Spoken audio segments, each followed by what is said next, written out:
અમદાવાદમાં જીવરાજ પાર્કની જ્ઞાનદા સોસાયટીમાં ફરી આગની ઘટના બની છે। 24 કલાકમાં 3 વખત આગની આ ઘટના બની। ગઈકાલે બપોરે અને રાત્રે દરમિયાન પણ આગની ઘટના બની હતી। તો બાજુના મકાનમાં પણ આગ લાગી હોવાનું સામે આવ્યું છે। હજુ પણ અનેક ગેસ સિલિન્ડર હોવાથી ફાયર ટીમ દ્વારા આ પાણીનો મારો પણ ચલાવવામાં આવી રહ્યો છે। ગઈકાલની ઘટના બાદ હજુ પણ ધુમાડા નીકળવાનું યથાવત છે। ગરમીના કારણે સિલિન્ડર બ્લાસ્ટ ન થાય તે માટે ફાયર વિભાગની ટીમ સતત તે સોસાયટીમાં ખડે પગે રહેલી છે અને આ દ્રશ્યો જોઈ શકો છો। સતત પાણીનો મારો ચલાવવામાં આવી રહ્યો છે અને આગ પર કાબુ મેળવવાના પણ તમામ પ્રયાસ હાથ ધરવામાં આવી રહ્યા છે। રાત્રિ દરમિયાન 2:30 વાગ્યાની આજુબાજુ કોલ મળ્યો હતો જે જગ્યાએ આપણે ઘટના બની છે એની બાજુની જે ઘર છે એની અંદર ગાદલું કબાટ અને એની અંદર આગ લાગેલી હતી, એટલે સળગેલું હતું। એટલે રાત્રિ દરમિયાન આવી અને આગ ઓલવવામાં આવી છે। ત્યારબાદ અત્યારે સવારે પણ ફરીથી એક રીઇગ્નાઇટ થઈ અને ફરીથી થોડી ઘણી એ જગ્યાએ જે જગ્યાએ રાતે લાગી ત્યાં ફરીથી આગ લાગેલી હતી। જોઈએ તો અત્યારે સતત પાણીનો મારો ચલાવવામાં આવી રહ્યો છે, શા માટે? અત્યારે શું છે કે ફરીથી ગરમીના કારણે કે કોઈ હીટ પકડી અને ફરીથી રીઇગ્નાઇટ ના થાય અને ફરીથી આગ ના લાગે એના માટે છે ને એને અત્યારે પાણીનો મારો ચલાવવામાં આવે છે। મેં પહેલાં એક્ટિવા બાજુમાં મૂકી દીધું, બરાબર, એ ભાઈના ત્યાં હું ગયો હતો અને જેવો કામથી મારો સામાન લેવાનો હતો અને જેવું એક કદમ અંદર મૂક્યો ને 1 કે 1.5 કદમ જેવો ને અચાનક ભડાભૂડી ચાલુ થઈ ગઈ હતી, આગ લાગવા માંડી ગઈ હતી અને મને બીક લાગી તો હું આમે બાજુ જતો રહ્યો હતો, એટલામાં મારી એક્ટિવા બળવા લાગી ગઈ હતી તો હું આમ જતો રહ્યો, આમને એને જોડે ભેટી લીધું મેં। કેટલા વ્યક્તિઓ અંદર કામ કરતા હતા, શું જોયું હતું ત્યારે 2 વ્યક્તિ કામ કરતા હતા, 2 કારીગર તો હતા એમના। એ લોકો પછી આગ લાગી ત્યારે એ લોકો ભાગી ગયા।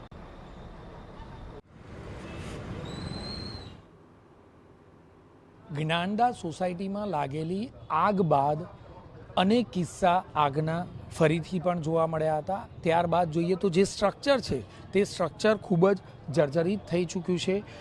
હાલમાં મ્યુનિસિપલ કોર્પોરેશને એ વાત નક્કી કરી લીધી છે કે સ્ટ્રક્ચરને ઉતારી લેવામાં આવશે, સાથે જે જોખમી સ્ટ્રક્ચર છે તે સમગ્ર રીતે ધરાશાયી કરી દેવામાં આવશે। પરંતુ હાલમાં જે પ્રકારે ઇન્વેસ્ટિગેશન ચાલી રહ્યા છે તે ઇન્વેસ્ટિગેશન જ્યાં સુધી પૂરા ન થાય ત્યાં સુધી આ સ્ટ્રક્ચરને હયાત રાખવામાં આવશે, જેથી કરીને કોઈપણ પ્રકારે તપાસમાં અડચણ ન થાય।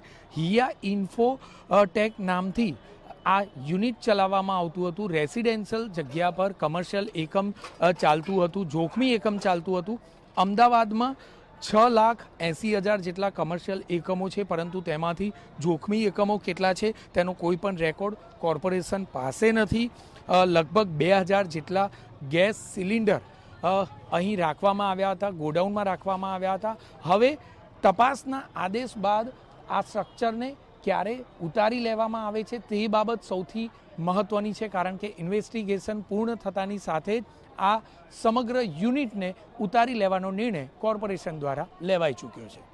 કેમેરામેન નટવર પરમાર સાથે જિગ્નેશ પટેલ, TV9 અમદાવાદ।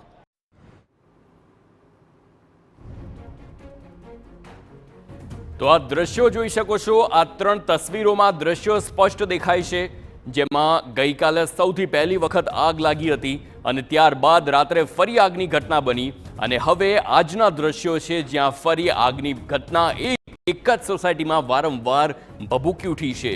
તો ગઈકાલે આપના સૌથી જે છેલ્લા દ્રશ્યો છે તે ગઈકાલ બપોરના છે, જે સૌથી પહેલાં સામે આવ્યા હતા, જ્યાં એસીના ગોડાઉનમાં આગ લાગી હતી, બ્લાસ્ટ થયો હતો અને ત્યારબાદ 2 લોકોના મોત પણ નીપજ્યા।